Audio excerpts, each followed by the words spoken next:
السلام علیکم دوستو، 7ویں صدی ہجری میں مسلمان حکمرانوں کی حماقت کی وجہ سے تاتاریوں کا رخ اسلامی ریاستوں کی طرف ہو گیا۔ دنیا کی سفاک ترین قوم نے آندھی اور طوفان کی طرح عراق، ایران اور ترکستان کی اسلامی ریاستوں کو تباہ و برباد کر دیا۔ تاتاریوں کا یہ طوفان بلا شبہ مسلمانوں کی بدعمالیوں کا نتیجہ تھا۔ جب مسلمان اپنے جرائم کی خاصی سزا بھگت چکے تو اللہ تعالیٰ نے اس طوفان کا رخ موڑنے کا منصوبہ بنایا۔ چنگیز خان کے ایک پوتے نے بغداد کو تہس نہس کر دیا، دوسرے پوتے نے اسلام قبول کر لیا۔ ہلاکو خان مکہ اور مدینہ پر یلغار کرنے والا تھا جب وہ منگول زادہ برق بن کر نکلا اور اسلام کی ڈھال بن گیا۔ منگول ایک ظالم ترین قوم گزری ہے۔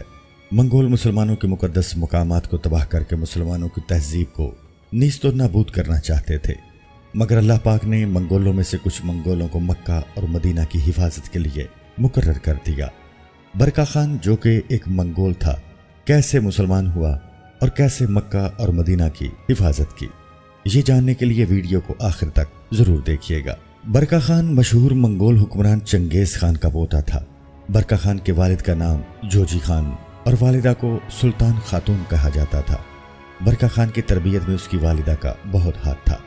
برقہ خان کی والدہ ایک رحم دل عورت تھی، اس لیے اس نے برقہ خان کی تربیت بھی انہی اصولوں پر کی تھی۔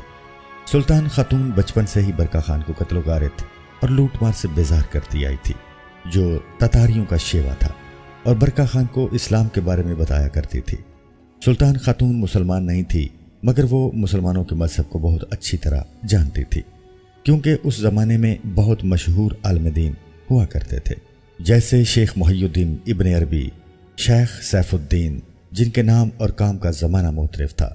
ایسی روحانی شخصیات کی خود چنگیز خان بھی عزت کیا کرتا تھا۔ اسی وجہ سے برقہ خان ایک منفرد شخصیت کا مالک تھا اور اسلام کے بارے میں مزید جاننے کے لیے بےتاب رہتا تھا، اور جب وہ بڑا ہوا تو اس نے اپنے دربار میں شیخ سیف الدین کو طلب کیا، اور سیف الدین کی کوششوں سے بالآخر وہ مسلمان ہو گیا۔ منگولوں کی جانب سے پہلا مسلمان ہونے کا اعزاز برقہ خان کو ملا۔ مسلمان ہونے کے بعد اس نے بیبرس کو خط لکھا اور اپنی حمایت کا یقین دلایا۔ ایسا ہی ایک خط اس نے ارطغرل غازی کو لکھا اور اپنے تعاون کا یقین دلایا۔ برقہ خان کے مسلمان ہونے پر جہاں عالم اسلام میں خوشی منائی گئی، وہاں ہی ہلاکو خان اور صلیبیوں، جن کا آپس میں اتحاد بھی تھا، کو شدید زک پہنچی اور یہ ایک دوسرے کے دشمن ہو گئے۔ جب سلطان بیبرس نے ہلاکو کے لشکر کو عین جالوت پر شکست دی، اس وقت ہلاکو منگو خان کا پرسہ دینے جرگہ گیا ہوا تھا، وہیں اسے اپنے لشکر کی شکست کی اطلاع ملی۔ جرگے سے فارغ ہو کر ہلاکو نے اپنے ساتھ 3 لاکھ کا لشکر لیا اور بیبرس سے انتقام کے لیے مصر کو تباہ کرنے کے بعد حجاز مقدس جا کر مقدس مقامات پر حملہ کرنا چاہتا تھا، جو اللہ کو منظور نہیں تھا۔ جس وقت وہ سفر میں تھا اور مصر کے پاس پہنچنے والا تھا، تبھی پہاڑوں کے اوپر سے برقہ خان اپنی فوج کے ساتھ نمودار ہوا۔ اس سے قبل بیبرس نے تمام مصر اور حجاز مقدس خط لکھ کر برقہ خان کے لیے خصوصی دعاؤں کا اہتمام کرنے کی درخواست کی۔ برقہ خان وہ واحد ہیرو ہے جس کے لیے عالم اسلام میں سب سے زیادہ دعائیں کی گئیں۔ ہلاکو خان نے جب برقہ خان کو آتے دیکھا تو پہلے تو وہ حیران ہو گیا کہ یہ میرا مقابلہ کرے گا، لیکن جلد ہی اسے سخت مزاحمت کا سامنا کرنا پڑا۔ ہلاکو خان کی فوج ذرا دیر میں ہی سنبھل گئی اور برقہ خان کی فوج کو دھکیلنے میں کامیاب رہی، مگر یہ عارضی پیش قدمی ثابت ہوئی۔ چونکہ سردیوں کا سخت ترین موسم عروج پر تھا، اس لیے چاروں جانب برف جمی ہوئی تھی۔ وہاں پر ایک دریا بھی تھا جس پر برف کی موٹی تہ جمی ہوئی تھی۔ برقہ خان کے بھتیجے نے جرأت کا مظاہرہ کرتے ہوئے ہلاکو خان کی فوج پر اتنا شدید حملہ کیا کہ ان کے قدم اکھڑ گئے اور وہ عین دریا کے اوپر پہنچ گئے۔ ہلاکو خان کی آدھی فوج برف ٹوٹنے سے دریا برد ہو گئی۔ یہ سب حالات غیر متوقع تھے۔ برقہ خان جو ایمان کی طاقت لے کر چلا تھا، بھلا اس کے آگے ہلاکو خان کی کیا اوقات تھی۔